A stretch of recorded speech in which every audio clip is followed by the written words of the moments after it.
abrir nuestras Biblias en esta noche. Gloria a Dios. Les invito a que abramos la palabra en Hebreos capítulo 2, verso 14. Hebreos capítulo 2, versículo 14 al 17. Suenan esas Biblias en esta noche ahí.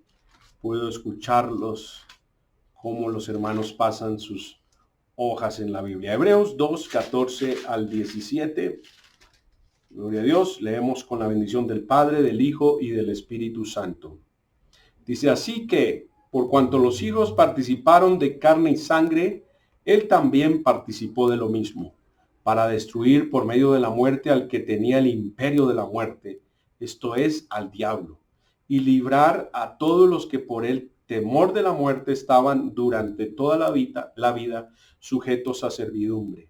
Porque ciertamente no socorrió a los ángeles, sino que socorrió a la descendencia de Abraham, por lo cual debía ser en todo semejante a sus hermanos, para venir a ser misericordioso y fiel sumo sacerdote en lo que a Dios se refiere, para expiar los pecados del pueblo. Pues en cuanto él mismo padeció siendo tentado, es poderoso para socorrer a los que son tentados. Amén. Amados, que el Señor nos bendiga en esta noche a través de esta palabra preciosa. Bien, seguimos entonces. Seguramente hay hermanos que se conectan por primera vez. Debo darles un contexto para que no estén desubicados. La palabra soteriología proviene o se deriva de dos palabras griegas, sotería y logos. Sotería significa salvación y la última, doctrina, conocimiento. Logos significa disertación. Entonces, por eso soteriología es la doctrina de la salvación. Hemos dicho que a través de la muerte, la sepultura, resurrección, ascensión y exaltación del Señor Jesucristo, se nos ha provisto, hermano, de esa salvación tan grande. Y que al haber sido salvos, esto tiene unas aplicaciones importantes como el arrepentimiento, la fe. Solo por las salvaciones que nosotros podemos ser regenerados, adoptados, santificados, justificados. Pues como les dije, vamos a continuar este estudio maravilloso en donde vamos a ver otra provisión de la salvación y es la resurrección de Jesucristo. Es importante entonces ver este tema, iglesia preciosa, porque una gran parte de la iglesia cristiana ve muy poco o ningún significado en la resurrección de Jesucristo. Y por eso es importante que le prestes atención a este estudio. A medida que continuamos este estudio, veremos cuán esencial y cuán glorioso es el hecho de la resurrección del Señor Jesucristo. Como primer punto, vamos a ver la importancia de la resurrección de Cristo. ¿Por qué es tan importante? ¿Por qué? 1.1 es muy importante porque es una de las doctrinas primarias o principales del Evangelio. Es una enseñanza principal de la doctrina del Evangelio. Vamos a 1 Corintios. Como cada noche estudio bíblico, usamos mucho nuestras Biblias y también tomamos nota.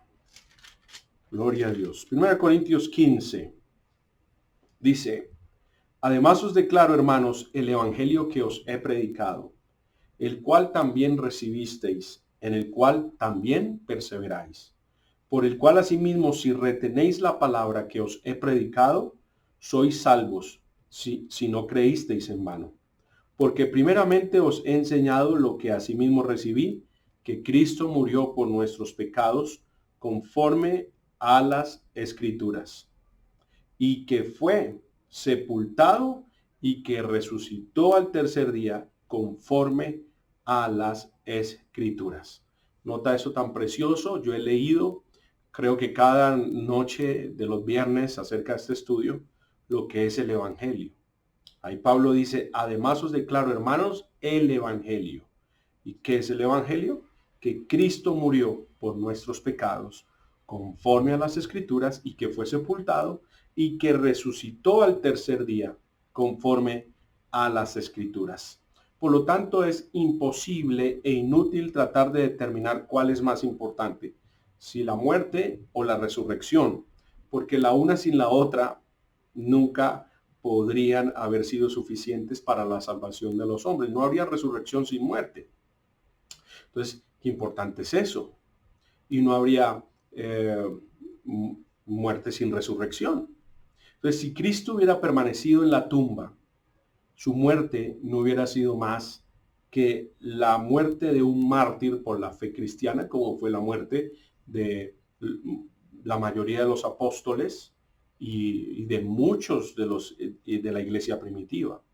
Si Cristo hubiera permanecido en la tumba muerto, no nos hubiera dado nada más que una filosofía.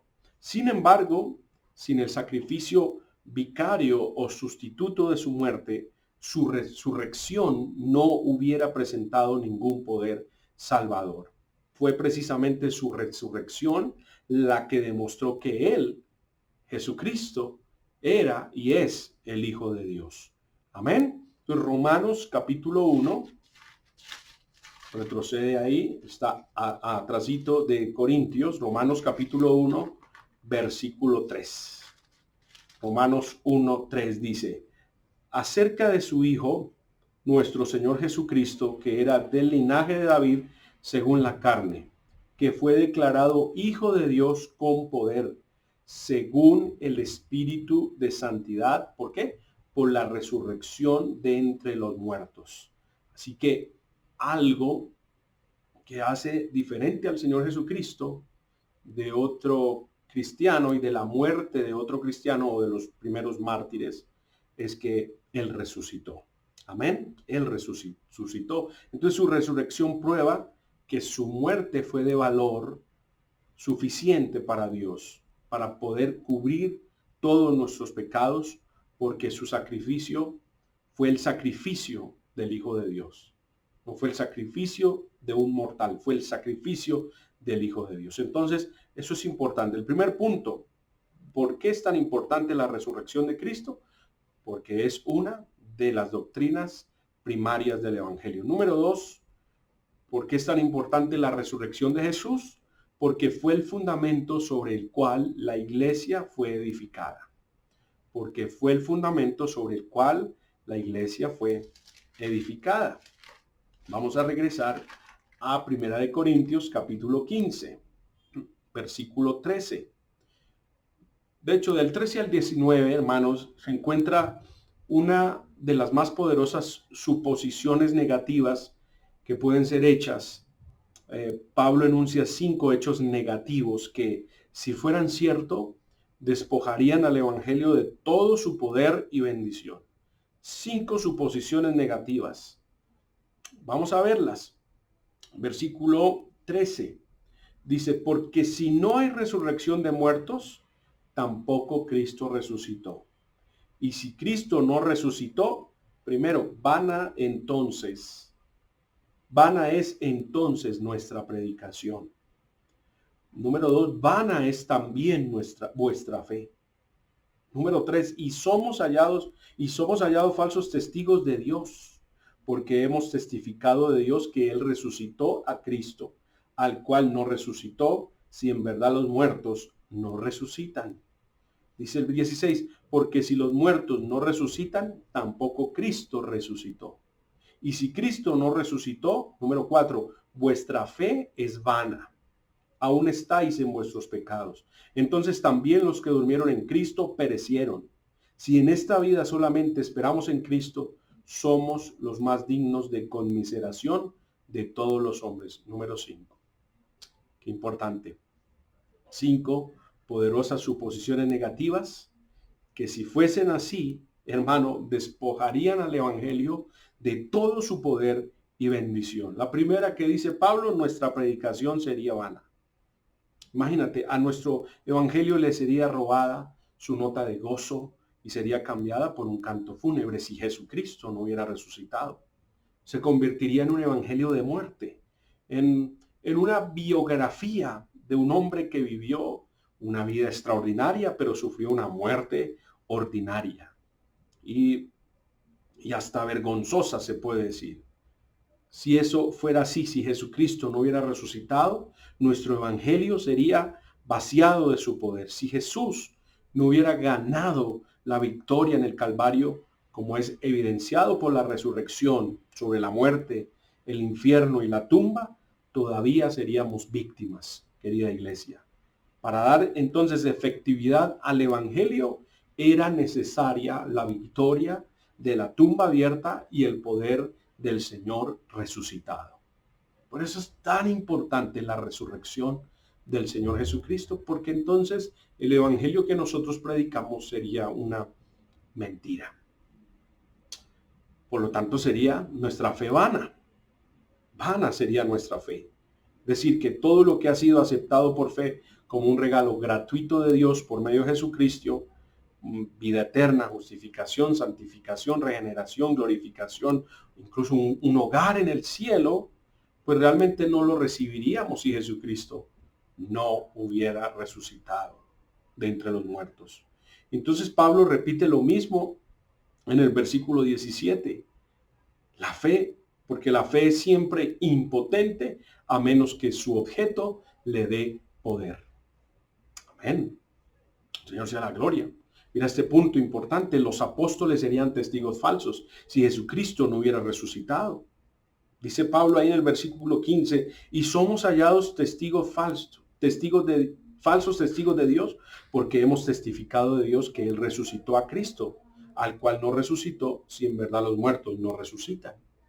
Entonces un requisito, esto es importante, esto es clave, un requisito esencial para ser apóstol, para ser parte de ese equipo selecto era que él, ese apóstol, hubiese sido testigo de la resurrección de Cristo.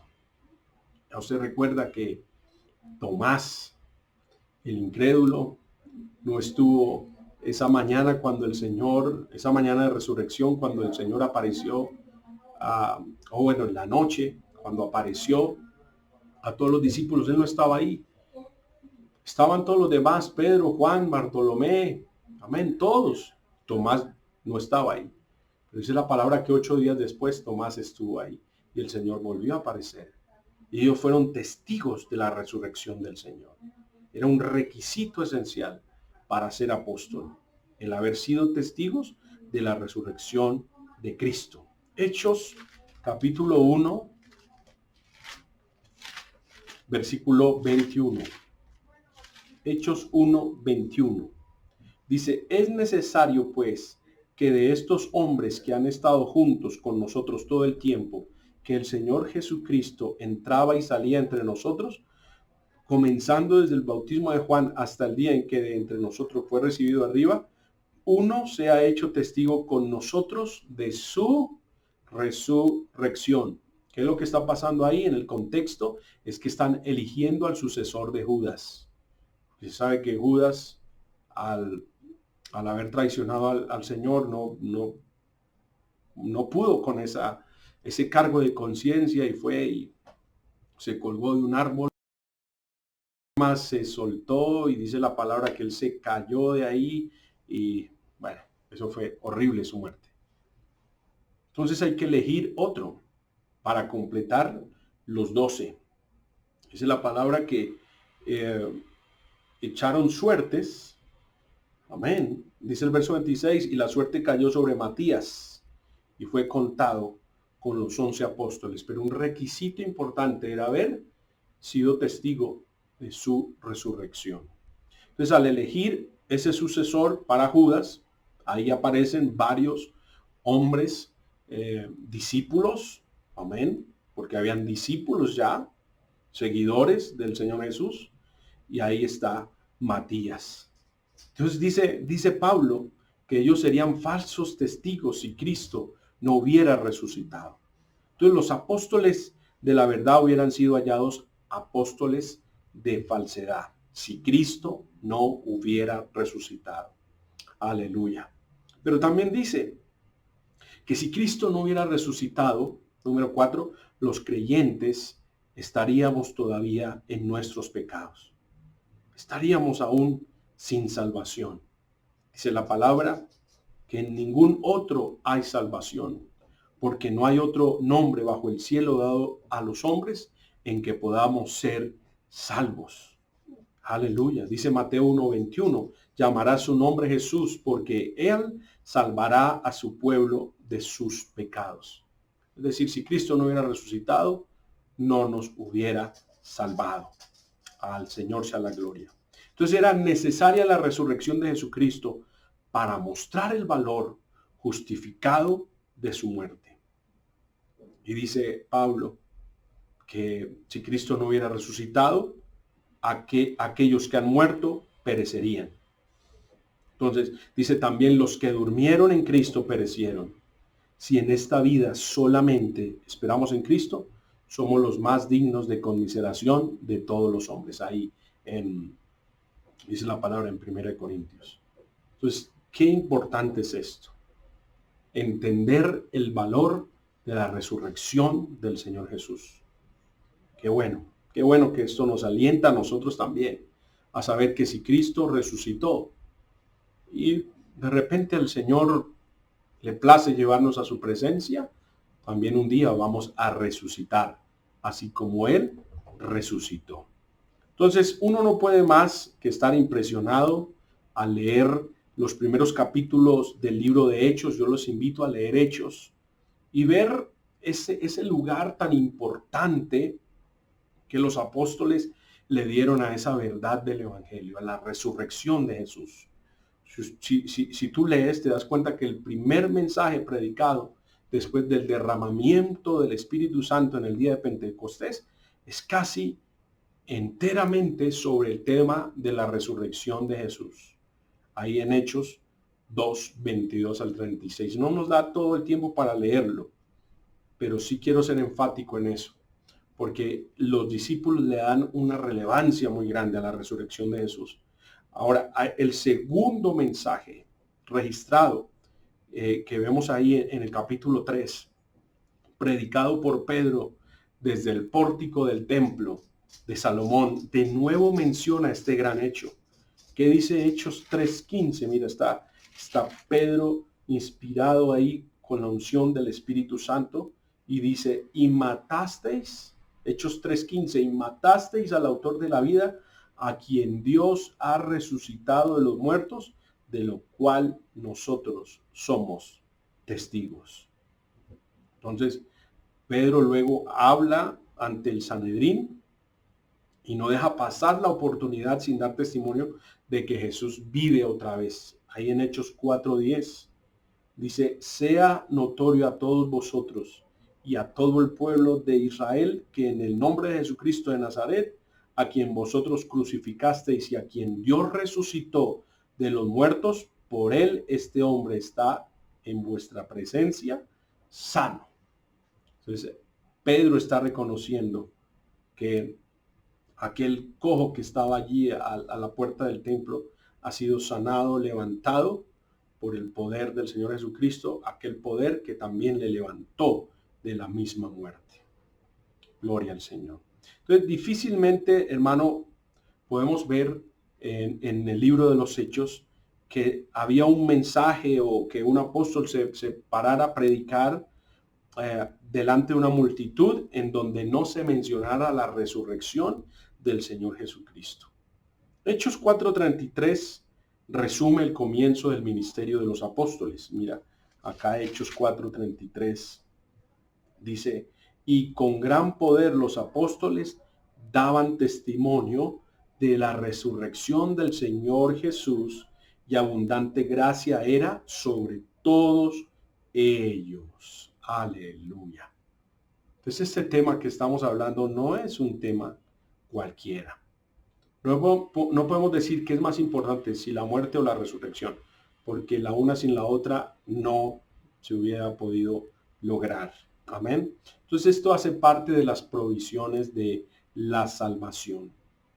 Qué importante. Y hay muchos versículos más que podemos traer como ejemplo en el ministerio de los apóstoles de Pablo, cómo predicaron con poder y testificaron de la resurrección del Señor Jesús. Tengo aquí como yo diría que unas 20, no voy a exagerar, 20 citas bíblicas más acerca de todo lo que se testifica en Hechos, en Romanos, en Gálatas, en Corintios, en Efesios, en Colosenses, en Tesalonicenses, en Pedro. Amén. Tiempo nos faltaría para profundizar un poco más acerca de la importancia de la resurrección de Jesucristo. Pero que hay referencias bíblicas, por supuesto. El Nuevo Testamento está lleno de referencias bíblicas acerca de la resurrección del Señor Jesús. Pues vamos a ver un segundo punto general, y es la naturaleza y manera de la resurrección de Cristo. Primero, 2.1, su resurrección fue por la obra de la entera Trinidad. Primero, por Dios el Padre. El Dios el Padre estaba allí, amén, dando o manifestando su poder para levantar al Señor Jesucristo. Vamos a Efesios 1:19. Gloria a Dios. Vamos a Efesios, está por ahí cerquita de Corintios, Gálatas, Efesios. Efesios 1:19 dice: ¿y cuál la supereminente grandeza de su poder para con nosotros los que creemos, según la operación del poder de su fuerza, la cual operó en Cristo, resucitándole de los muertos y sentándole a su diestra en los lugares celestiales? ¿Quién lo levantó de la muerte? El poder del Padre. Pero también Hechos 2:24. Vamos a estar ahí. Hechos 2:24 dice: al cual Dios levantó sueltos los dolores de la muerte, por cuanto era imposible que fuese retenido por ella. O sea, la muerte no pudo retener al Señor Jesús. Dice Hechos 10:40. A este levantó Dios al tercer día e hizo que se manifestase. ¿Quién levantó al Señor Jesús de la muerte? El Padre. Aleluya. Hechos 13:30 dice: mas Dios le levantó de los muertos. Dios le levantó de los muertos. Ahí están otras referencias: Romanos 10:9, Colosenses 2:2, Romanos 6:4. Pero también su resurrección fue por su propio poder. Por su propio poder, no solo el poder del Padre, sino el poder del mismo Señor Jesucristo. Juan 10:17. Vamos a ir a este. Juan 10:17. Gloria a Dios. Dice: por eso me ama el Padre, porque yo pongo mi vida para volverla a tomar. Nadie me la quita, sino que yo de mí mismo la pongo. Tengo poder para ponerla y tengo poder para volverla a tomar. Este mandamiento recibí de mi Padre. Entonces, cuando él habla de su propio cuerpo bajo la imagen de un templo, representa la restauración como su propia obra. Lo que encontramos en Juan 2:19, destruid este templo y en 3 días lo levantaré. Seguramente lo has leído también. Él está hablando de su propio cuerpo y cómo su poder, el poder del Señor Jesucristo, le levantaría también. Y esto no significa, hermanos, que Jesús actuó separadamente del Padre, porque ya hemos leído otros versículos en donde la Biblia nos permite entender que el poder del Padre también estuvo operando allí. Entonces, ¿qué sí nos muestra estos versículos? Que en este gran milagro el Señor Jesús no fue pasivo. No fue pasivo, o sea, no, el que me levanta es el Padre y yo no hago nada. No, piensa en el hecho de un muerto resucitándose a sí mismo. Eso es un milagro. Amén. El Señor estuvo ahí. El poder del Señor operó para poderse levantar y poder vencer la muerte. Pero no solo estuvo el Padre, el Hijo, sino también el poder del Espíritu Santo operando, amén, en la resurrección, allí con la Trinidad. Dice Primera de Pedro capítulo 3:18. Primera de Pedro 3:18. Dice: porque también Cristo padeció una sola vez por los pecados, el justo por los injustos, para llevarnos a Dios, siendo a la verdad muerto en la carne, pero vivificado en espíritu. Y Romanos 8:11 es es muy claro. Romanos 8:11 dice, Romanos 8:11, y si el espíritu de aquel que levantó de los muertos a Jesús mora en vosotros, el que levantó de los muertos a Cristo Jesús vivificará también vuestros cuerpos mortales por su espíritu que mora en vosotros. Nota la E mayúscula. La E mayúscula de espíritu hace referencia al Espíritu Santo. Y dice claramente, y si el espíritu de aquel que levantó de los muertos a Jesús mora en vosotros, amén. Entonces queda claro que también participó el Señor Jesucristo, el Padre y el Espíritu Santo en esa resurrección. Por lo tanto, fue una verdadera resurrección. Sí, ciertamente Jesús murió, fue una muerte real. También es muy real que Él resucitó. Aleluya. Entonces mira qué importante. Entender que fue una muerte real y una resurrección real. ¿Por qué? ¿Por qué decimos que fue una resurrección real? Porque hay evidencia. Y los primeros que aparecen en escena, en Juan capítulo 19, 33, es precisamente los soldados que estuvieron ahí junto a la cruz. Dice la palabra, mas cuando llegaron a Jesús, como le vieron ya muerto, no le quebraron las piernas. Esos soldados romanos, profesionales que estaban acostumbrados a conducir crucifixiones, ellos no podían ser engañados en que su trabajo no estaba terminado. Lo vieron muerto y no le quebraron las piernas. Ellos fueron los primeros testigos que Jesús murió. Pero no solo eso, también estuvo el centurión que atestiguó de su muerte. En Marcos 15:44 está ese jefe de los soldados, el centurión encargado de la crucifixión, y él viene a traer el informe a Pilato y le asegura a ese gobernador romano que Jesús estaba realmente muerto. Marcos 15:44 dice, Pilato se sorprendió de que ya hubiese muerto y haciendo venir al centurión le preguntó si ya estaba muerto. E informado por el centurión, dio el cuerpo a José. Entonces fue una muerte real, una muerte real. Y este detalle importante, dice la palabra que fluyó sangre y agua de su costado. Y eso lo hicieron a fin de asegurar que ya no existía ni la más remota posibilidad que quedara vida en el cuerpo de Jesús. La historia nos narra que vino un soldado romano y le atravesó con una lanza, y cuando la lanza traspasó su costado, pues dice la palabra que fluyó sangre y agua. Y eso es una evidencia fisiológica de que su corazón explotó. Imagínate eso.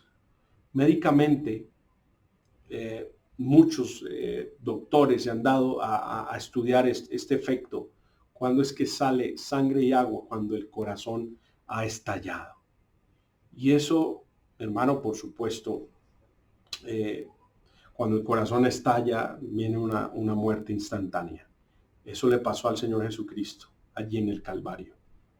Fuertísimo, fuertísimo. Yo venía hoy en el carro escuchando un mensaje y ya esta mañana había estudiado acerca de esto. Y quien estaba predicando precisamente tocó este tema, este punto, de cómo el sufrimiento del Señor Jesús fue tan grande que su corazón explotó en la cruz del Calvario, allí pagando el precio de nuestros pecados. Dice que el castigo de nuestra paz fue sobre él. Ese momento donde él dice, Padre, ¿por qué me has abandonado?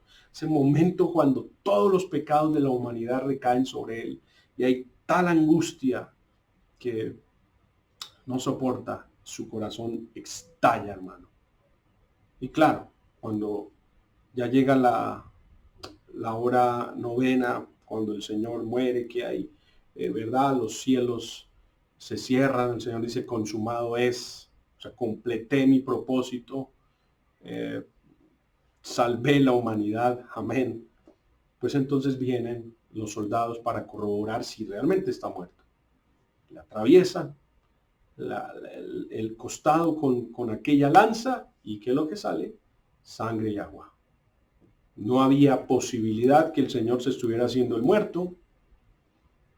No, fue una realidad que murió. Fue una realidad. Entonces dice y eso está ahí en el registro bíblico, Juan 19:34. Juan 19:34, pero uno de los soldados le abrió el costado con una lanza y al instante salió sangre y agua. Esa es la evidencia bíblica. Juan 19:34. Gloria a Dios. Pero también está otro testigo de la muerte del Señor Jesús y es José de Arimatea. Dice Marcos 15:43, José de Arimatea, miembro noble del concilio, que también esperaba el reino de Dios, vino y entró osadamente a Pilato y pidió el cuerpo de Jesús. Y él fue quien había comprado un terreno, nos dice la palabra, había comprado un terreno, y él fue y llevó al Señor Jesús a ese terreno, a un sepulcro que había allí. Y bueno, él fue el que preparó el cuerpo del Señor Jesús. La Biblia no nos da detalles muy precisos, pero uno asume que él estuvo presente en ese momento bien especial. Ahora, ¿quiénes más fueron testigos de la muerte de Jesús? Las mujeres que se habían parado al lado de la cruz también creyeron que Jesús murió. Le vieron muerto. Gloria a Dios. Pero tan pronto como había pasado el día sábado, el día de reposo, dice la escritura que ellas vinieron con especias para ungir al cuerpo muerto. Marcos 16:1. Marcos 16:1 dice, cuando pasó el día de reposo, María Magdalena, María la madre de Jacobo y Salomé compraron especias aromáticas para ir a ungirle. Y bueno, ya usted sabe lo que pasó. Cuando llegaron, no encontraron el cuerpo del Señor Jesús. Vamos a otra parte importante. ¿Quién más dio testimonio de su muerte? El mismo Señor Jesucristo. Jesús dijo que murió. ¿Y dónde está ese registro? En Apocalipsis, capítulo 1, 18. Apocalipsis es el último libro de la Biblia, al que algunos le tienen mucho miedo. Uy, no, Apocalipsis significa revelación.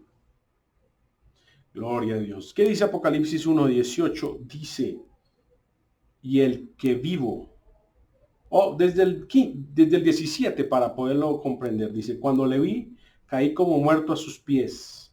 ¿Quién está hablando? Juan, el escritor de Apocalipsis. Dice, y él puso su diestra sobre mí diciéndome, no temas, yo soy el primero y el último, y el que vivo y estuve muerto, mas he aquí que vivo por los siglos de los siglos. Amén. Y tengo las llaves de la muerte y del Hades. Gloria al Señor.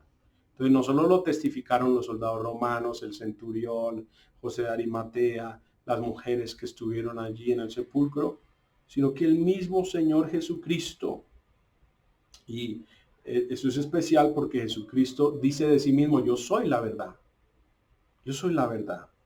Y la verdad declaró que murió, pero asimismo declaró que él está vivo. Por lo tanto, querida iglesia, tenemos toda la razón para creer que la resurrección de Cristo fue una resurrección genuina de uno que estaba verdaderamente muerto. Y esa resurrección fue una resurrección corporal. No fue una resurrección en un espíritu que se aparecía, no. Fue una resurrección corporal.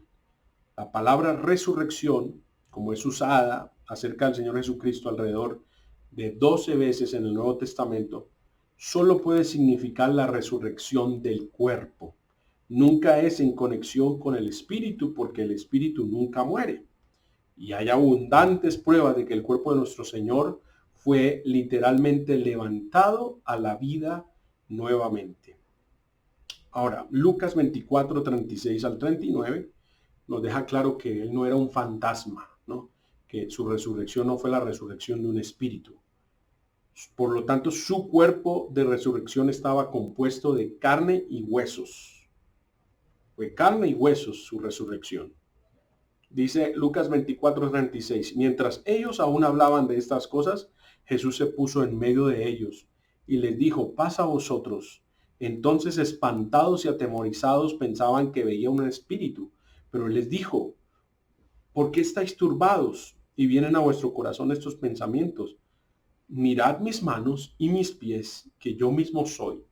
Palpad y ved, porque un espíritu no tiene carne y huesos, como veis que yo tengo. Ahí está claro.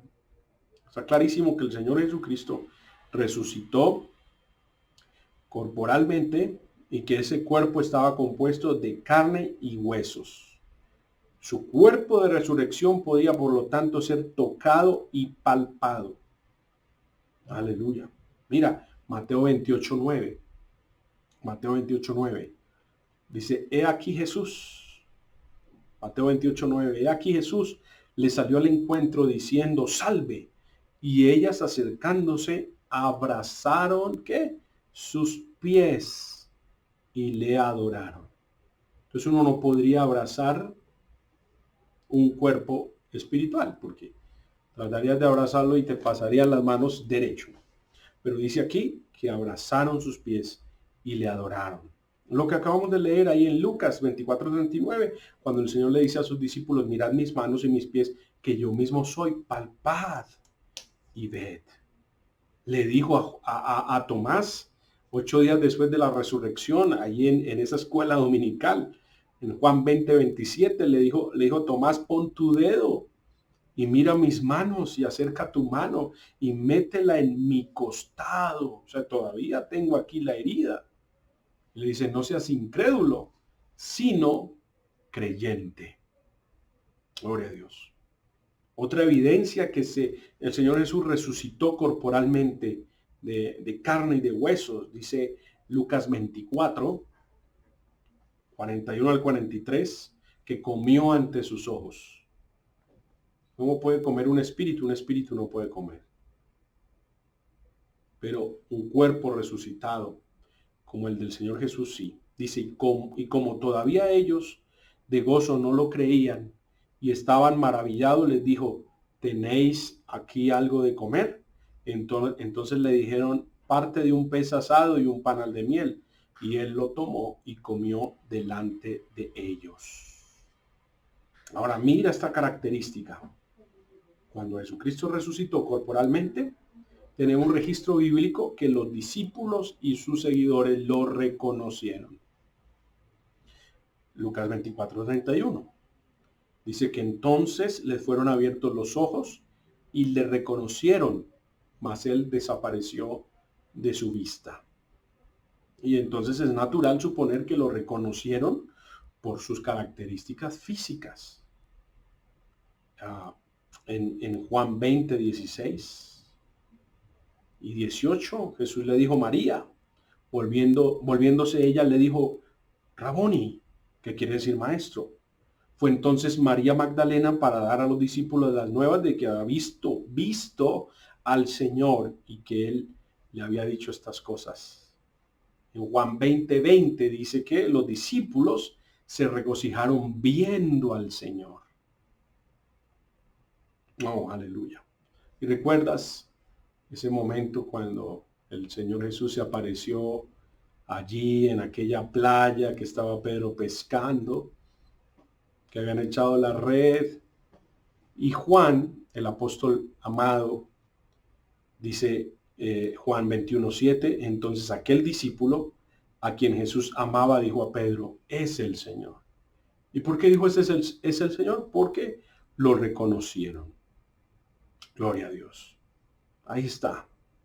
Qué importante, el Señor resucitó en el mismo cuerpo en el cual habían sido puestos los clavos y la lanza había sido clavada.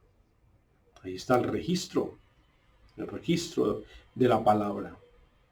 Jesús mismo había predicho su resurrección corporal. Como les dije en Mateo, destruid este templo y en 3 días lo levantaré. O sea, era el mismo templo, era el mismo cuerpo. Hablaba de su cuerpo.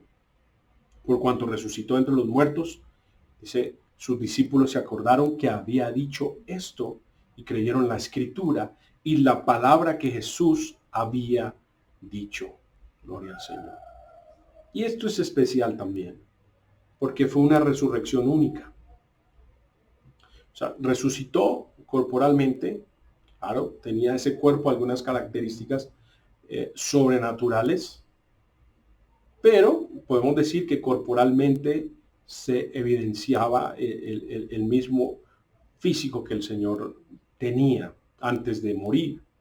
Pero fue una resurrección única. Mira, se registran 8 incidentes del levantamiento de cuerpos humanos en las escrituras, de resurrecciones. Está el hijo de la viuda de Sarepta, está el hijo de la mujer tsunamita, está el hombre sobre el cual cayó el cuerpo muerto de Eliseo. ¿Se recuerdan? Que venían unas bandas armadas y iba la procesión para sepultar al muerto, y cuando vienen las bandas armadas la gente reaccionó y aquí hay una tumba, tirémoslo, y cuando ese cuerpo cayó encima de los huesos de Eliseo cobraron vida. Entonces se levanta el muerto y sale corriendo detrás de los que fueron a sepultarlo, y entonces los que estaban sepultándolo corrían más a prisa porque como así que el muerto está corriendo detrás de nosotros. Es una resurrección particular, eso lo encontramos en 2 de Reyes 13:21. Ese es un registro. También está la hija de Jairo. ¿Recuerdas cuando Jairo, el principal, va y busca al Señor porque su hija está enferma? Y el Señor Jesús va de camino a casa, pero alguien le detiene en la multitud porque le ha tocado. La mujer del flujo de sangre es sanada, y mientras todo esto sucede, alguien le dice, mira Jairo, ya no molestes, tu hija ha muerto. Y bueno, la historia es preciosa porque tiene un desenlace feliz. El Señor Jesús dice, no, ella no está muerta, ella duerme, vamos. Fue a la casa y la levantó. También está el joven de Naín, también está su amigo Lázaro. Después de 4 días de muerto el Señor lo levantó. Está Tabita, ahí en Hechos 9:36, y está el caso particular del hermano que se quedó dormido en el culto. El joven que se quedó dormido en culto y se cayó por la ventana en pleno culto y se mató. El caso del hermano Eutico. Eutico, que está ahí en Hechos 27. Se cae este joven porque Pablo predicaba más largo que el pastor de Ciudad Jardín. Y dice que disertaba largamente el apóstol Pablo y se quedó dormido en la vigilia y se cayó. Mira, me parece que el templo allí donde predicaban era parecido a Ciudad Jardín, era alto. Y se cayó, este muchacho cayó mal, no supo ni de qué murió. Pero la bendición es que ya los apóstoles estaban revestidos de poder de lo alto, tenían al Espíritu de Dios, tenían el poder del Señor Jesucristo, oraron por él y gracias a Dios ese día no fue un velorio, sino una celebración maravillosa. Entonces tenemos, hermanos, toda razón para creer que estos cuerpos que les acabo de mencionar, como el de Lázaro, el de la hija de Jairo, de Eutico, del hijo de la mujer tsunamita, de la de Sarepta, no fueron resucitados en un cuerpo inmortal, sino que murieron nuevamente. El único que no volvió a morir es el Señor Jesucristo. Entonces la resurrección de Jesús fue más que una revocación de su muerte. Primera de Timoteo 6:17 nos dice que solo Él tiene inmortalidad. Solo Jesucristo es inmortal. Por ahí hay algunas películas que hay una muy buena, una que salió últimamente, de inmortales. Pero la verdad, eso está bien en la ciencia ficción. Pero en la práctica, el único inmortal es el Señor Jesucristo. Primera de Timoteo 6:17 dice, sabiendo que Cristo, habiendo resucitado los muertos, ya no muere. La muerte no se enseñoreará más de él, porque en cuanto murió al pecado, murió una vez por todas, mas en cuanto vive, para Dios vive. Creo que les di otra cita en Romanos 6:9 y 10, es la que estoy leyendo. Romanos 6:9 al 10. Para que lo escriban, por favor, hermanos. Gloria a Dios. Y lo que leímos en Apocalipsis 1:18, que el mismo Jesús dijo, yo soy el que vivo y estuve muerto, mas he aquí que vivo por los siglos de los siglos. Es decir, que el Señor Jesús es inmortal. Aunque el cuerpo que fue levantado de la tumba de José de Arimatea era el mismo cuerpo en que Jesús había vivido y ministrado, era algo diferente. Era un cuerpo espiritual sin ataduras ni limitaciones físicas. Nos damos cuenta que él podía entrar a un cuarto aunque las puertas estaban cerradas, podía traspasar las paredes, o sea, ese era cuerpo corporal transformado. Y esto nos inspira a creer que cuando el Señor transforme nuestros cuerpos, vamos a tener algo muy similar. Por ahí alguien dirá, bueno, pero así, en la eternidad voy a seguir siendo feo. Yo no sé, pero vas a tener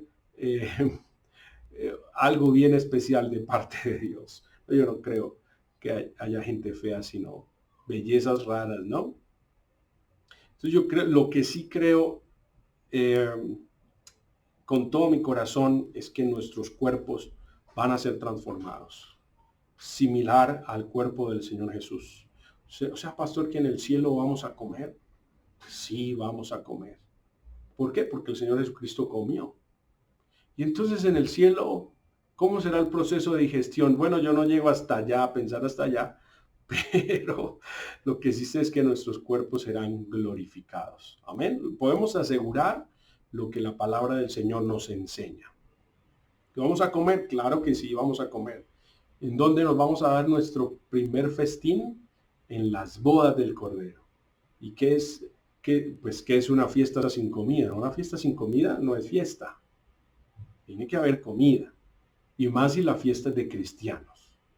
Porque los cristianos, ¿qué es lo que hacemos en las fiestas? Comer. Ahí está. Entonces, vamos con la ayuda de Dios a tener cuerpos transformados, glorificados, con ciertas particularidades. Gloria a Dios. Entonces hay hermano, cantidad de pasajes bíblicos que nos hablan acerca de esto. Les hablé acerca de la veracidad de la muerte del Señor Jesucristo. Pero también la palabra del Señor nos habla acerca de la veracidad de la resurrección de Cristo. Pero entonces vamos a dejar hasta aquí, porque si no me extiendo como el apóstol Pablo hasta la madrugada y algunos se me duerme y va y deja caer el celular y se le rompe y entonces no puede volver a conectarse y entonces eso sería un problema. Por lo pronto, amados hermanos, guardemos esto en el corazón. Qué grande es y poderoso nuestro Señor, que murió y resucitó al tercer día. Eso es esencia o doctrina primaria del Evangelio. Podemos entender que es a través de esa verdad que nuestras vidas han sido transformadas y cambiadas. Es a través de la muerte y de la resurrección del Señor Jesús que hoy tenemos entrada al lugar santísimo, que hoy podemos llegar ante la presencia del Señor, que hoy podemos presentarnos y adorarle, que hoy podemos ser como aquellos sumos sacerdotes, aleluya, que solo podían entrar una vez al año al lugar santísimo. Hoy, cuando tú quieras, cuando tú lo desees, tienes acceso libre a la presencia del Señor. Por eso, qué importante que nosotros aprovechemos este tiempo de gracia y que si en algún momento tú te sientes vacío, te sientes solo, pues vayas a la presencia de Dios y te regocijes. Te animo a que tengas comunión con Dios, te animo a que ores, te animo a que lo busques. Hay acceso, hay libertad. De repente hace mucho tiempo que no lo haces, pero yo te reto en esta noche. Si quieres, haz la prueba. Generalmente antes de dormir tomamos el celular y estamos ahí hasta que nos coge el sueño viendo lo que muchas veces no edifica. Tú que te sientes vacío, que te sientes aburrido, tal vez desesperanzado, pensando muchas cosas, pensando largo, como decimos, te invito a que ores, que digas esta noche va a ser diferente, que coloques una buena música de oración, de adoración y que ores, que derrames tu corazón en la presencia de Dios. Ahí tal vez cerrada la puerta, los demás se van a ir a dormir, quédate en la sala y pasa una noche con el Señor Jesús. Estoy seguro que el que resucitó de los muertos vive y está viendo esa actitud en tu corazón, esa hambre y esa sed. Seguramente te va a visitar. Quiero retarte porque al Dios al que nosotros servimos es un Dios real. Pagó un precio muy alto. Pasó un tiempo de tortura y dolor para que hoy nosotros tengamos libertad y tengamos vida eterna. Así que toda la gloria y toda la honra se la damos al Señor en esta noche. Vamos a levantar nuestras manos donde estamos y le vamos a dar gracias a Dios por este mensaje. Mi bendito Jesús, te damos gracias. Te damos gracias, Señor, por esta noche.